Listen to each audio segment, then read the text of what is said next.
கிறிஸ்துவின் நாமத்திலே அன்பின் வாழ்த்துக்கள். இந்த நாளின் தியானத்துக்கு என தெரிந்து கொள்ளப்பட்ட வேத பகுதி தானியேல் 6ஆம் அதிகாரம் 28வது வசனம். தரியுவின் ராஜபார காலத்திலும் பெர்சியனாகிய கோரேசுடைய ராஜபார காலத்திலும் தானியேலின் காரியம் ஜெயமாயிருந்தது. என கண்மான தேவனுடைய பிள்ளைகளே, தானியேல் ஒரு ஜெயமுள்ள வாழ்க்கை வாழ்வதற்கு, வெற்றியுள்ள வாழ்க்கை வாழ்வதற்கான ஒரு 7 காரணங்களை குறித்து இந்த நாளை தியானிக்கலாம். கர்த்தர் நமக்கு உதவி செய்வாராக. முதல் காரியம், தானியேல் 1ஆம் அதிகாரம் 8வது வசனம் இப்படியாக சொல்லுகிறது. தானியேல் ராஜாவின் போஜனத்திலும் அவர் பானம் பண்ணும் திராட்சரசத்தினாலும் தன்னை தீட்டுப்படுத்தல் ஆகாதென்று தன் இருதயத்தில் தீர்மானம் பண்ணி கொண்டு தன்னை தீட்டுப்படுத்தாதபடி பிரதானிகளின் தருணத்தில் வேண்டிக் கொண்டான். தானியேல் 7 காரியங்களை குறித்து கர்த்தர் பேசுகிறார்.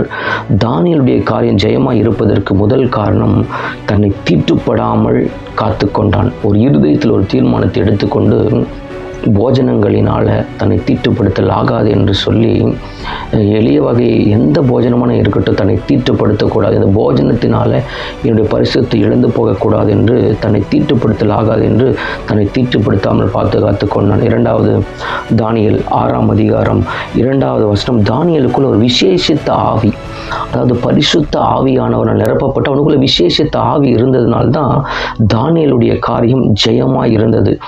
3வது பார்த்து சொன்ன தானியேல் 6ஆம் அதிகாரம் 3வது வசனம் சொல்லப்பட்டிருக்கிறது. அவனிடத்தில் ஒரு குற்றமும் காணப்படல, குற்றம் சாட்டப்படாதவனாய் காணப்பட்டான். ஒரு குற்றம் சாட்டுவதற்கு பல முகாந்தரங்களை தேடினாலும் ஒரே ஒரு குற்றமும் குறைவும் தானியேல் இடத்துல காணப்படலை. அதனால்தான் தானியேலுடைய காரியம் ஜெயமாய் இருந்தது. அடுத்தது பார்த்தேன்னு சொன்னால், தானியேல் 6ஆம் அதிகாரம் 4ஆம் வசனம் சொல்லப்பட்டிருக்கிறது. தானியேல் உண்மையுள்ளவனாய் காணப்பட்டான். ஒரே ஒரு இடத்துல கூட அவன் உண்மைக்கு புறமான காரியம் இல்லை. அவன் வேலை ஸ்தலமாக இருக்கட்டும், ராஜாவுக்கு கொடுக்கிற கனமாக இருக்கட்டும், தன் வேலை காரியங்களில் உண்மையும் உத்தமமாக இருந்தான் என்று சொல்லப்பட்டிருக்கிறது. உண்மையிலோனா இருந்தபடினால்தான் அந்த இடத்துல அவனுடைய காரியம் ஜெயமாய் காணப்பட்டது. அடுத்த காரியம் பார்த்தேன்னு சொன்னால், தானியேல் 6ஆம் அதிகாரம் 10வது வசனத்தில் சொல்லப்பட்டிருக்குது. தானியேல் ஒரு ஜெபிக்கிற ஒரு ஜெப வீரன், தினமும் 3 வேளை ஜெபிக்கிற ஜெப வீரனாய் காணப்பட்டான். தானியேல் மிகப்பெரிய பொறுப்பில் இருந்தாலும், ஒரு பிரதானிகளில் 3 பிரதானி முதன்மையான பிரதானியாக இருந்தாலும், எவ்வளோ ஃபைல்ஸ் பார்க்க வேண்டும், எவ்வளோ காரியங்கள் செயல்படுத்த வேண்டும், ராஜாவுக்கு சொல்ல வேண்டிய காரியங்கள், எல்லா கணக்கு பொறுப்புகள் எல்லாம் இருந்தாலும், ஆனால் தானியேல் தினமும் 3 வேளை ஜெபத்துக்கு அவன் தொடர்ந்து ஜெபித்தது நிமித்தமாக தான் தானியேலுடைய காரியம் ஜெயமாக இருந்தது. அடுத்து 6வது காரியம் என்னவென்று சொன்னால், தானியேல் 6ஆம் அதிகாரம் 16ஆம் வசனத்தை வாசித்து பார்ப்பீர்கள் என்று சொன்னால், அவன் இடைவிடாமல் ஆராதிக்கிறவன், தேவனை ஆராதித்து உயர்த்துகிறவன், இடைவிடாமல் வேலை ஸ்தலமாக இருக்கட்டும், எவ்வேளையும் எந்நேரமும் கர்த்தரை இடைவிடாமல் ஆராதிக்கிறவன், இடைவிடாமல் தேவனை மகிமைப்படுத்தி கொண்டிருக்கிறவனால் தான் தானியேலுடைய காரியம் ஜெயமாக இருந்தது. கடைசியாக தானியேல் 6ஆம் அதிகாரம் 23ஆம் வசனம் சொல்லப்பட்டிருக்கிறது. தன் தேவன் பேரில் விசுவாசித்தபடினாலே தானியேல் ஒரு விசுவாச வீரன். அதனால தான் கர்த்தர் தூதர்களை அனுப்பி சிங்கத்தின் வாய்களை கட்டி போட்டார்.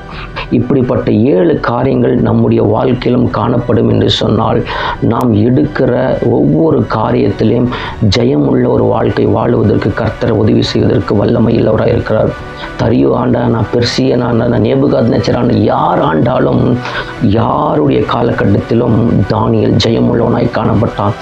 நாமும் ஜெயமுள்ள வாழ்க்கை வாழ இந்த 7 காரியங்களை நாம் நிச்சயமாய் கடைபிடிப்போம் என்று சொன்னால் வெற்றியுள்ள வாழ்க்கை வாழ கர்த்தர் நமக்கு உதவி செய்வாராக. ஜெபிப்போம்.